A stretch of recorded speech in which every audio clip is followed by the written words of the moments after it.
22 ঘন্টা উনি জেগে থাকেন। উনি সারা দেশ উনার নখদর্পণে রেখেছেন এবং যাই বলি না কেন আমাদের সমগ্র দেশে কিন্তু কোন সহিংসতা ওইভাবে হয় নাই। ঘটনা করতে পারে আমার কাছে মনে হয়েছে এই দেশের সমগ্র জনগণ আমাদের নেতা আমাদের দেশনায়ক তারেক রহমানের কথা শুনেছেন, শুনে যাচ্ছেন। কাজেই আমাদের দেশনায়ক তারেক রহমানের কাছে আমাদের দাবি যে আমাদের নেত্রীকে যেন আমরা সফলে আবার ফিরে পাই।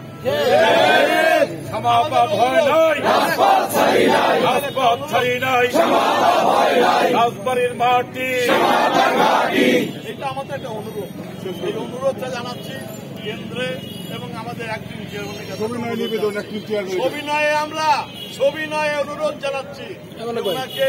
আমরা আবার চাই উনি একজন ভালো সংগঠক, উনি এই অঞ্চলের